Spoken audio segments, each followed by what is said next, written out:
Okay, so I've been working away here, cleaning this grill and just cleaning the cabinet here, just washing it in soap and water, nothing special whatsoever. This guy though, because he's got the dial print on it, you have to be extremely careful with this. You can't know how strong that print is back there. You can already see some of it has come off here, a little wee bit of it. That tells me it has the potential to come off. I soaked this in water. I put it in water and went, oh my gosh, what have I done? I made sure I'm not wiping across the back of this, because one wipe and that could be it. By the time you find out whether this ink will stay on or not, the printing will stay on or not, it's too late in some cases. So the trick is, while you're cleaning this, is a complicated thing. It took a long time to kind of clean it up in here. I got to make sure my fingers stay off the back of this. It's real easy to grab it at some point like that, and that could be the end of it. But luckily I persevered. It's really, I'm just looking at it now as it's drying up. It really needs a lot more cleaning down in here. And that's probably where, maybe where somebody's hand kind of, well, maybe not. I don't know why it's so dirty. And it was also extra dirty on this side, just on this side of it. I don't know why. Okay, watch out. I'm holding it by the back there. Good show. Anyway, I think the next thing to do, I'm going to epoxy all these pieces up here before this thing sees something worse happening. Nothing particularly special happened on the cabinet here while I was cleaning it. I'll probably wax it. I'll probably just take ordinary run-of-the-mill around the house wax and wax this when I'm done. So I didn't see that when I was cleaning it. Now you can use a product called Brasso, which is a product intended for polishing brass. And apparently, and I've done this before, it can work really well on this kind of radio. The thing is, you are taking off the surface layer of the Bakelite a little bit. Anytime you wash a Bakelite thing, you look at your cloth and it will look a little bit like an unusual brownish color. That's actually some of the Bakelite coming off. The surface, I guess maybe it's oxidized a little bit. If you do too much of that, you'll ruin it. So there is like a shell here that you want to maintain. So people love Bakelite. Bakelite's an amazing material because look at how complex this shape is. Look at it. It's just unbelievably complex everywhere. And here it is in the year 2016, looking just fine, really. A lot of the more modern plastics that came along in the 50s, they get brittle. The plastic chemistry changes over time, and next thing you know, you got cracks and all that kind of stuff. Bakelite is a great material. Okay, right, so I'm going to go ahead and epoxy this piece up here. Versus Hollywood stars and musicians, so people who are famous because of their performers or singers, and then people who are famous, I guess, because they're famous for being on reality shows. I honestly, from a purely selfish standpoint, the biggest difference is that reality stars tend to be phenomenal interviews. Oh, they really? They haven't been coached and rehearsed and put up the sort of barriers and walls that celebrities have. They also generally aren't, you know, as good of actors, so you can get a much more genuine reaction out of them in terms of asking them questions about their personal life. They're not as skilled in artifice. They're not trained performers in that sense. So it's, you know, it is far more likely from where I sit, if I'm interviewing a reality star, it is far more likely that I will get a direct and unfiltered answer that has not been pre-rehearsed by that person and a team of publicists or handlers than it is if I'm interviewing a major movie star. Do you ever feel then that you might need to be somewhat protective of somebody because they don't have it? Because, you know, you're talking to, and I'm, you know, sort of putting it in quotes, a real person, say. She's interviewing an interviewer. A team of PR people and entertainment lawyers protecting them, or do you feel like that vulnerability allows you to get something better and more interesting and you kind of go for it? No, I would definitely say it's the former. I am protective. Again, I have the benefit of working for a publication that is not out to destroy people. Yeah. We don't think it's clever or funny or cute to show people at their worst or to, you know, tear them down in some way. Certainly, it would make for sexier headlines and a lot more pickup in the press if we were, you know, telling what else have I got to do? Epoxy. More scandalous, but it isn't what we're there to do.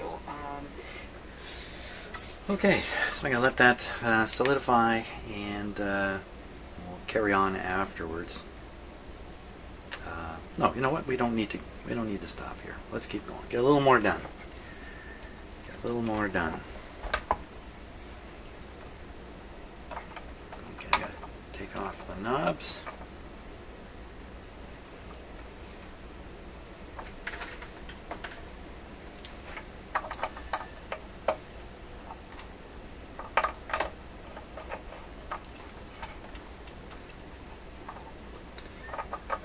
These screws go right down through an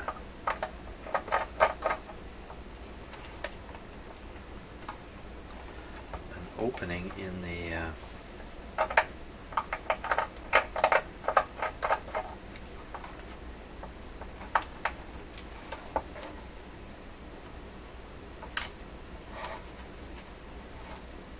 a little unusual. Usually these screws are just pressing up against the shaft. These ones actually go down through a hole in the shaft.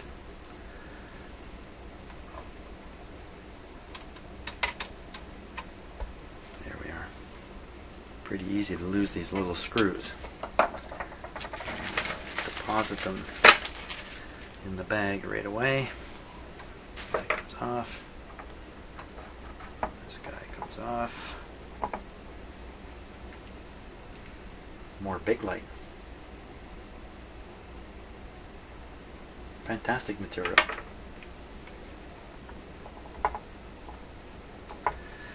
So we'll stick the radio in the cabinet here and start seeing what's going to happen.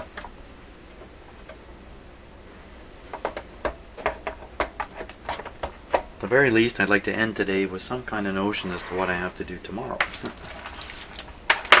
So I can ponder it during the day.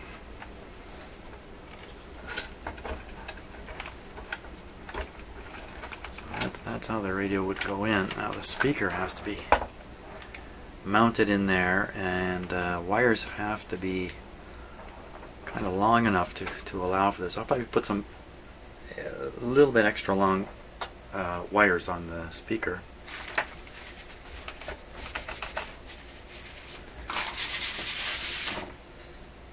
Let's get the epoxy out of here too.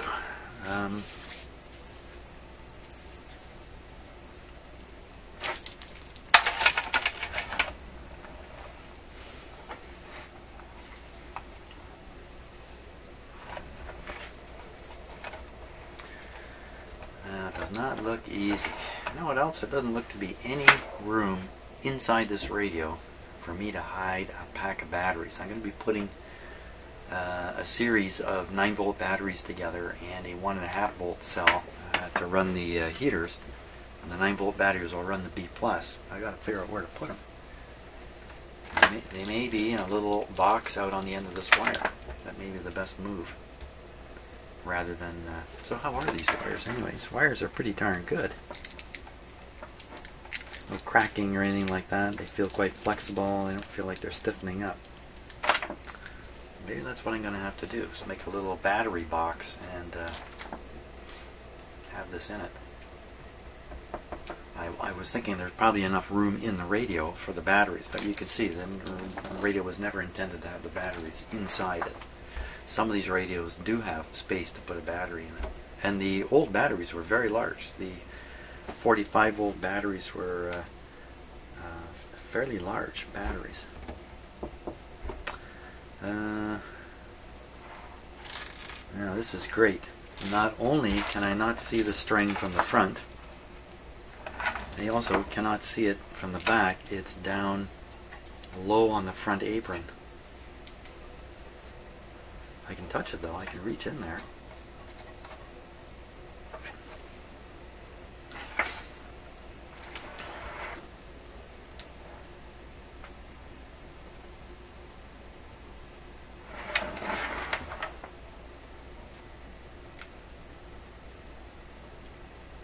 Trying to reason which way the pointer should move.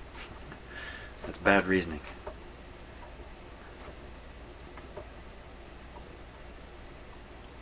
I've seen a number of radios now where when you turn the knob you expect the pointer to travel this way, and in fact it travels the other way. And in most cases that's from a stringing error. You actually get the string in wrong.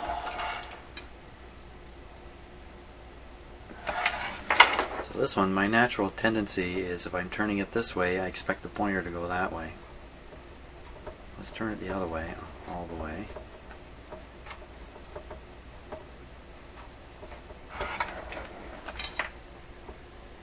Yeah, it is all the way already. Put it here.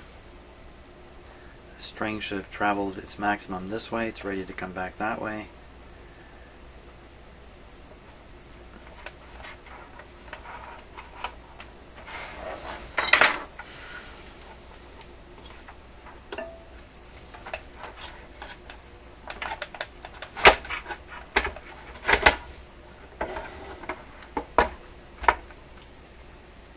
Okay, dry run. I'll stick the pointer on the front. I'll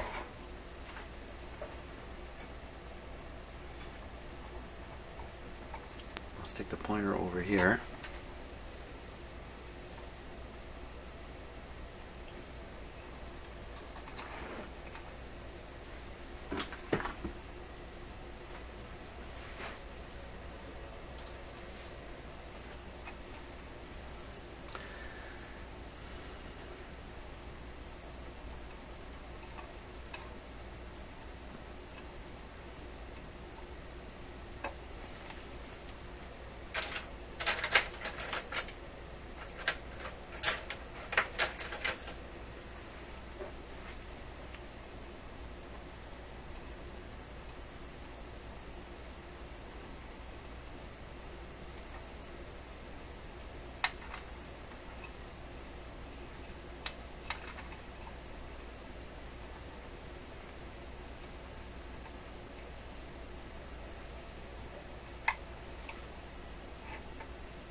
Go.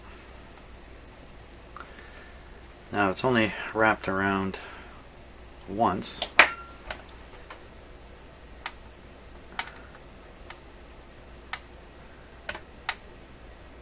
It's fairly good. Now I don't really want this thing flopping around like this either. So you don't want it scratching across the front.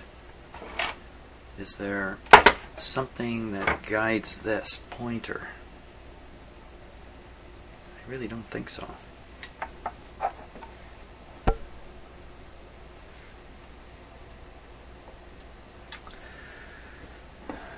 Only got it wrapped around once, and there's no instructions on the stringing diagram about how many times to wrap the string around this. But once looks pretty good actually.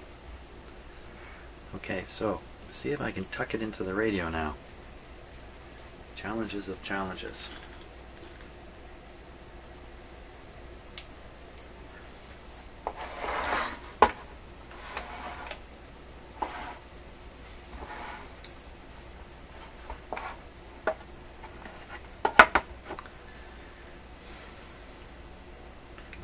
Got to go in these sliders on the sides. So I have to raise the radio up, but at the same time I got to shove the pointer down and get it to come out the front here. Right there, you can kind of see my finger poking through.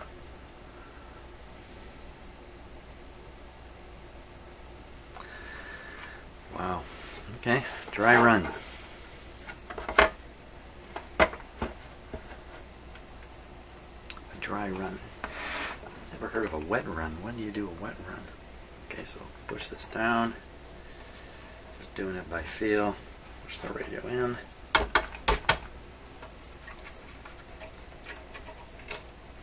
Up, up.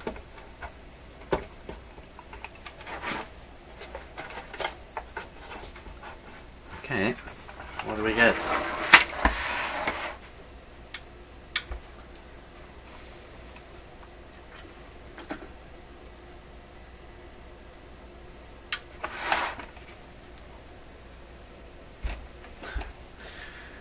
That's not very good. Now, in some radios, they have a guide string that's just fixed in place that will hold the pointer up, and then the pointer slides along the guide string, usually made of nylon. That's typical in European radios. And guess what? This is actually a European radio masquerading as a North American one.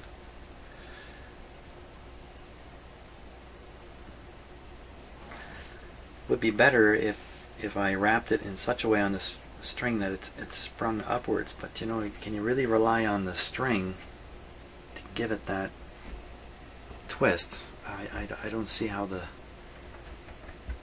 And what if I just leave it like that? It's going to scratch across the back of the plate here, and in the long run it's going to scratch a mark of some sort. I really can't leave it like that. Holy smokes.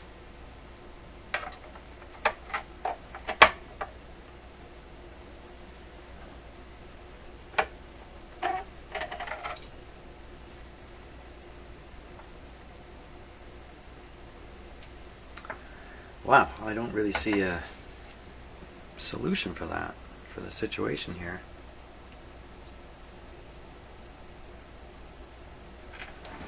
Okay, radio out. See, with the front panel off, this pointer will not get damaged when you pull the radio out. But with the front panel on, you cannot get this out, I think.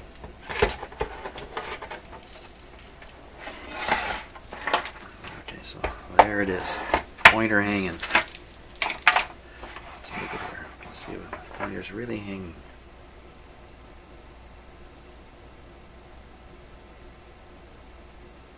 So maybe if I wrap the string in the other direction here. Let me try that.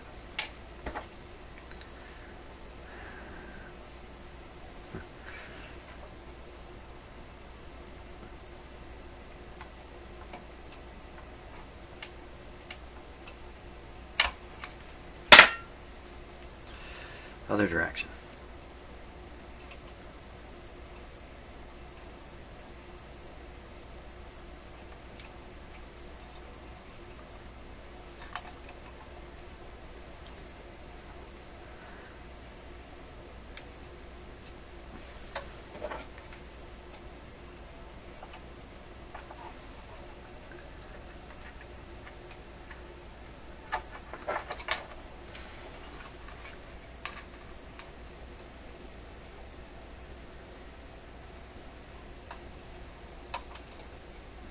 Oops.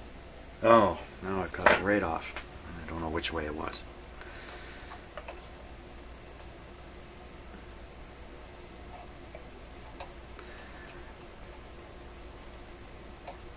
Watch me break the string here, and then I'll have another whole job to do.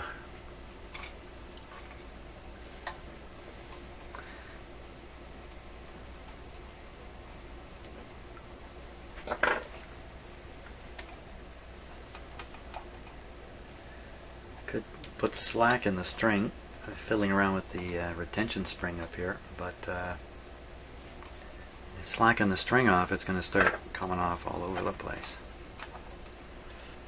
Coming off the pulleys and everything.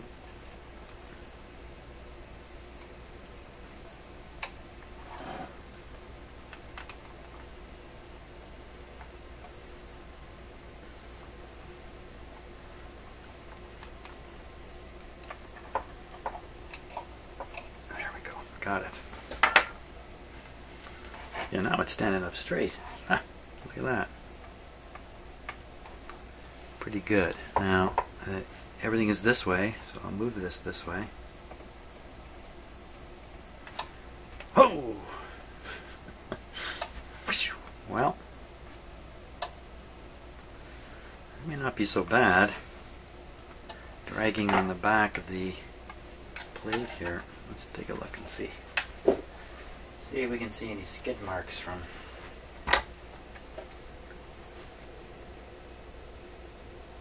Nothing whatsoever. This looks unblemished. So how'd they get this thing to stand up? Just stand up there. Unless as I tune across, maybe it's just gonna.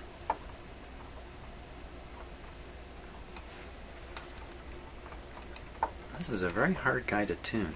Something is really fighting the turning of the knob here. I suspect it's lubrication right in the knob itself.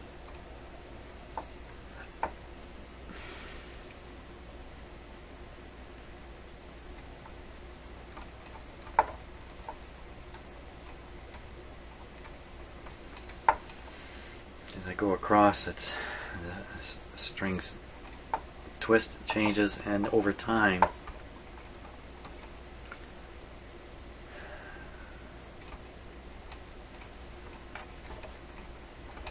I would think the strings twist would change as it goes over these.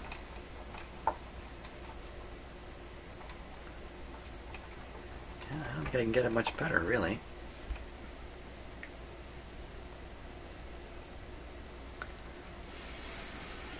Okay, let's put it back in and see what's up.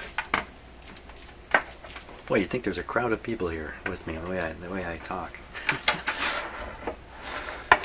It's just me, not even a cat in the room with me here.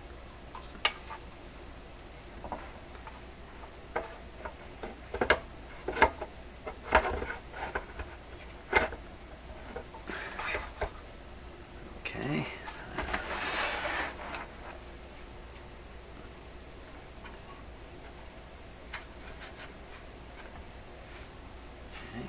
Push the radio in.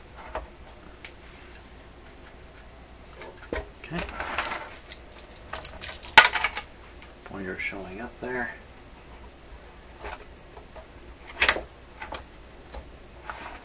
Oh.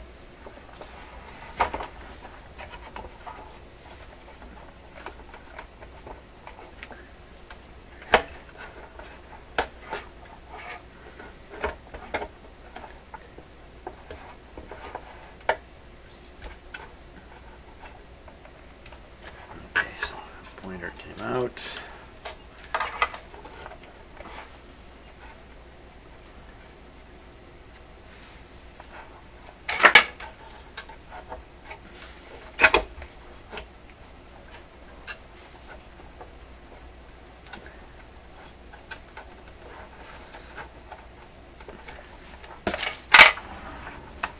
There's the pointer.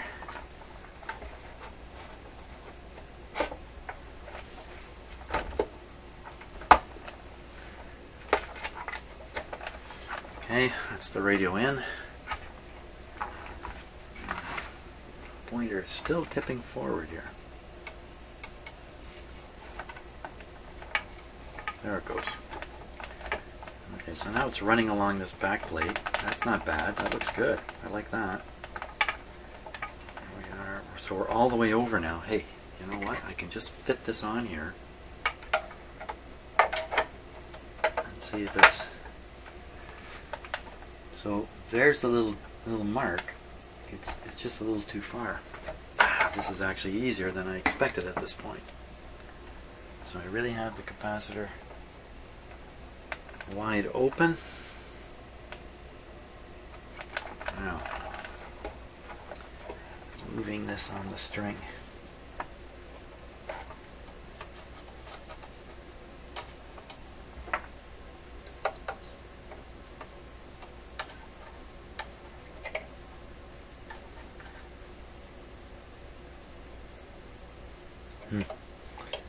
Easier said than done.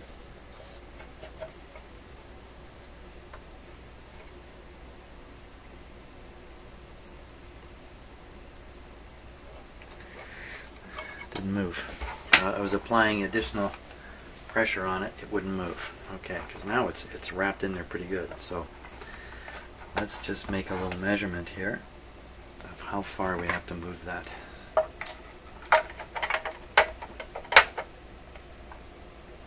It's a tiny, tiny, tiny amount. Teeny, tiny amount.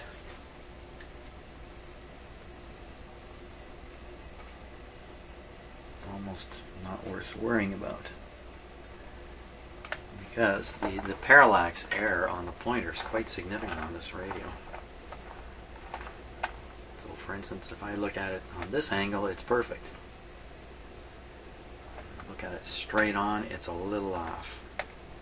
Look at it over here, it's quite a ways off. Bad parallax.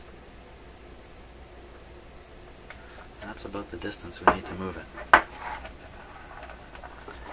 And all this is basically guesswork in a sense, because if the radio's alignment's a little off, then the pointer accuracy won't be all that great anyway. What's holding it? What's holding it here?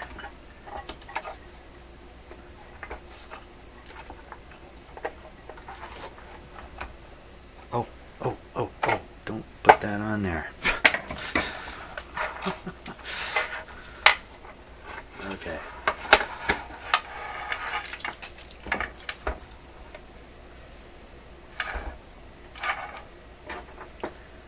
Over that way, but almost nothing. Wow, even that's tough to do. Gonna end up moving it too far. Okay, so I'm gonna hold the capacitor so it won't turn. Oh, that was it. That was it. Pretty easy when it's out of the radio. So that's essentially done. Pointer's in the right spot. Well, I think it's in the right spot. And the radio can go back in. You can mount this plate back on. The epoxy is already hard on it. I think I got to do a little more cleaning on here. Let's see if I can show you what it is I'm seeing. I don't know if I can get it to come up on camera, but it's quite easy to see with my eyes when the light is right. There's still dirt on this area here. Great. Okay, what's left? Mount the speaker inside the cabinet. Run the wires out of the speaker. Let's see how our speaker's doing here. It'll take quite a bit of time to dry up. And we're almost done. Almost done. Almost done. Thanks for watching. Bye.